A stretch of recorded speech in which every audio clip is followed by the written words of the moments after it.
اعوذ باللہ من الشیطان الرجیم، بسم اللہ الرحمن الرحیم۔ السلام علیکم ورحمۃ اللہ وبرکاتہ۔ حضرت عمرو بن مرہ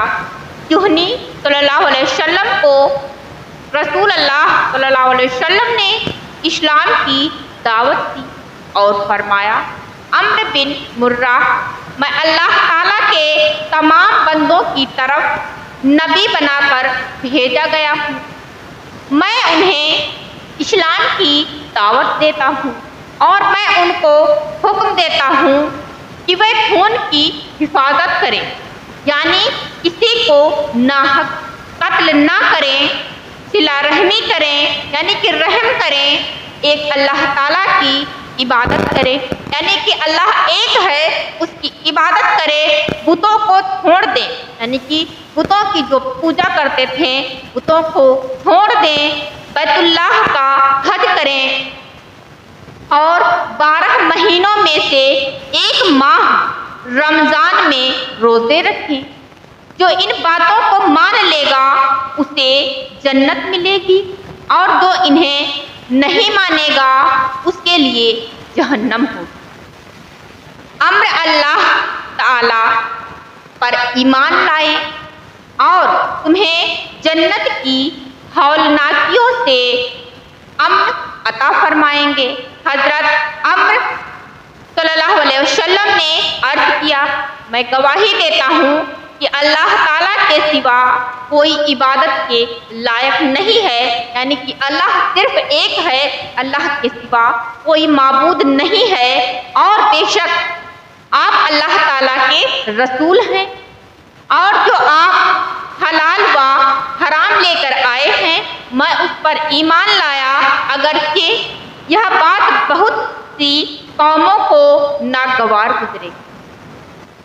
یعنی کہ میں اس پر ایمان لایا اگرچہ یہ بات بہت سی قوموں کو ناگوار گزرے گی۔ آپ صلی اللہ علیہ وسلم نے خوشی کا اظہار فرمایا اور کہا، عمرو تمہیں مرحبا ہو۔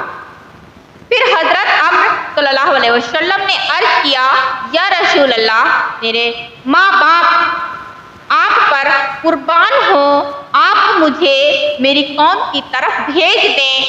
ہو سکتا ہے کہ اللہ تعالیٰ ان پر بھی میرے ذریعے سے فضل فرما دے، جیسے آپ کے ذریعے سے مجھ پر فضل فرمایا ہے۔ چنانچہ آپ صلی اللہ علیہ وسلم نے مجھے بھیجا، یعنی کہ صلی اللہ علیہ وسلم نے مجھے بھیج دیا اور یہ ہدایت دی کہ نرمی سے پیش آنا، یعنی کہ لوگوں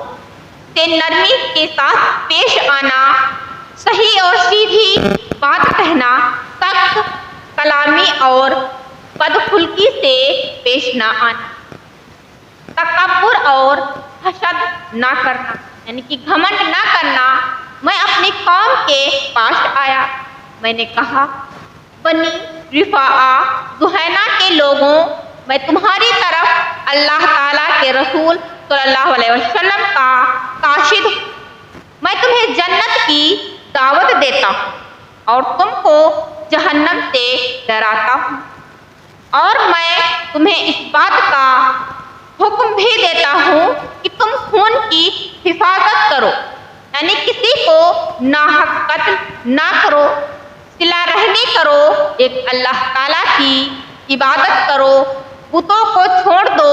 بیت اللہ کا حج کرو، اور 12 مہینوں میں سے ایک ماہ رمضان میں روزے رکھو،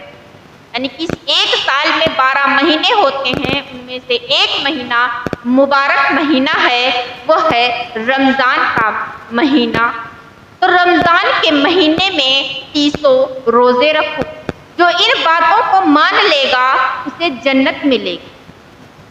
اور جو ان باتوں کو نہیں مانے گا اس کے لیے دوزخ ہوگی۔ قبیلہ جہینہ والوں، اللہ تعالیٰ نے تمہیں عربوں میں سے بہترین قبیلہ بنایا ہے، یعنی کہ قبیلہ جہینہ والے لوگوں، اللہ تعالیٰ نے تمہیں عربوں میں سے یعنی عربوں لوگوں میں سے بہترین قبیلہ بنایا ہے، اور جو